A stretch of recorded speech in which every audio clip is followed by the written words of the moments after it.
continuando con el video, con la exposición, vamos a hablar ahora sobre los contrastes generales que vamos a trabajar de la cultura peruana. Muy bien, claramente desde el enfoque que le hemos dado desde Max Weber. Entonces, hemos encontrado un video para trabajar sobre un conversatorio entre Paul Drinot y Nelson Manrique en el primer conversatorio peruano sobre las razas en el Perú. Muy bien, entonces, en este conversatorio, teniendo como base, como contexto, al Perú del siglo XX, comienzos del siglo XX, Augusto B. Leguía va a entrar en un proceso muy interesante. Leguía trataba de modernizar al país, un Perú nuevo, una patria nueva. ¿Y qué incluía esto? Incluía tener dentro del país a las industrias, es decir, industrializar al país, lo que conllevaría a traer todos esos pensamientos traídos de Europa, de Estados Unidos, donde personas asalariadas tendrían dentro de sus fábricas a personas obreras, trabajadoras, para poder mover a la industria y también de así desarrollar al país económicamente. Pero sin embargo, esto va a traer dentro del Perú muchos condimentos que van a seguir sazonando el racismo, que es parte de la cultura peruana. El racismo va a provenir desde la llegada de los españoles, que van a querer enaltecer la cultura blanca sobre la cultura autóctona peruana. Muy bien, entonces vamos a comenzar con cada uno de estos contrastes. Hemos encontrado estos puntos, por ejemplo, el primero vamos a hablar sobre la adaptabilidad.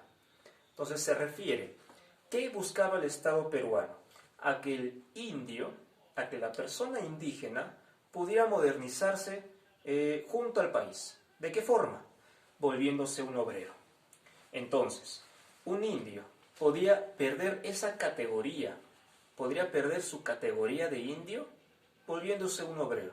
Lo que convenía al Perú, convenía ganar más adeptos para la industria, para que la moviera. Muy bien, entonces, pero ser indio, entonces, ¿qué implicaba esto? Ser indio implicaba una incompatibilidad con el concepto de patria nueva, con el concepto industrial. Entonces, eso es lo que buscaba. Muy bien, ¿qué podemos hablar? ¿Sí? Podemos seguir hablando, por ejemplo, del político Rebagliati de ese tiempo. ¿Qué menciona él? Cuando la población indígena entre a la vida industrial, será incorporado a la ley del seguro social. Pero antes de, no le es permitido tener un seguro. ¿Por qué? Estamos entonces infiriendo de que dentro de las políticas peruanas estaba inmerso una herida, un virus llamado racismo. El indio no podía pertenecer a la modernidad. ¿Qué podemos seguir hablando? Podríamos seguir hablando de la pérdida de identidad. ¿En qué momento?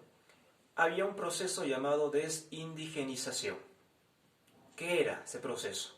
Era que la persona natural indio pudiera perder todos sus valores culturales. ¿Y de qué manera? De manera muy sutil. ¿Qué dijeron? Vamos a ensalzar la cultura indígena. Vamos a rescatar sus valores culturales, vamos a rescatar su pintura, sus obras, sus monumentos, todo lo que es la cultura indígena, la cultura pasada. ¿Para qué? Para decir, este es el momento del cambio.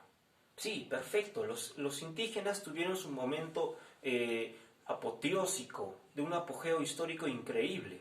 Sin embargo, nuestro momento es otro. Nuestro momento es de que la industria pueda aparecer para traer un nuevo desarrollo, un nuevo motor que pueda movilizar al país. Entonces, así trataba este proceso de indigenización. Muy bien, ¿qué más hablamos sobre este virus racismo?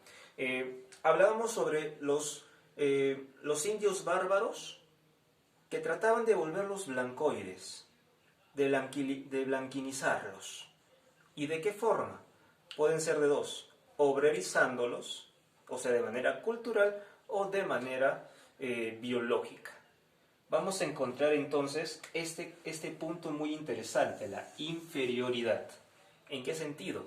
El indígena, la persona natural india de nuestro país, ¿qué herida tiene en su interior? Piensa de que su raza es inferior a la raza blanca. ¿De qué sentido? En el video, Nelson Manrique menciona que dentro de su conversatorio le habla otro arqueólogo que dice de que llegó un momento que terminando alguna ponencia se le acerca una persona natural e indígena. ¿Y qué le dice? Quiero ofrecerte a mi hija. ¿Para qué? Para poder mejorar mi raza. Entonces ahí viene la pregunta. ¿Acaso la raza propia de él, su historia cultural, es inferior a una raza blanca? Ahí viene la pregunta. ¿Por qué se sentía así? ¿Desde cuándo se siente así? ¿Hacia dónde podemos remitirnos para que haya tenido esa profunda idea ideológica inferior? Tendríamos que analizarlo profundamente. Luego vamos a ver que nos propone interesantemente Ángel Escalante algo. Propone de que este político dice de que a los indios debemos darles un pasaporte. ¿Para qué? Para que puedan ser impedidos de ingresar a la ciudad.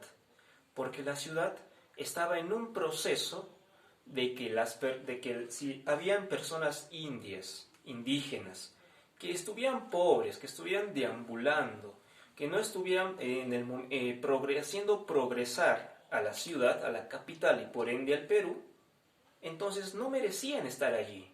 ¿Para qué estaban allí si no generaban movimiento fructífero?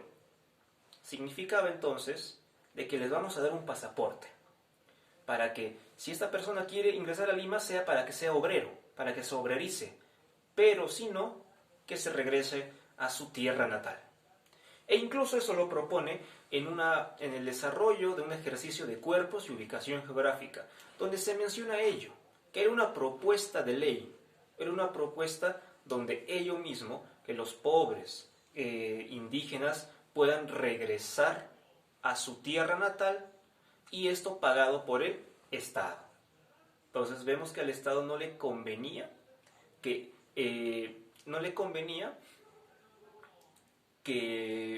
los indígenas estuvieran transitando por Lima.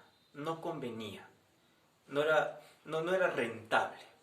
Entonces para ello se produce dentro de estas leyes, dentro de estas propuestas, ese virus incrustado llamado racismo.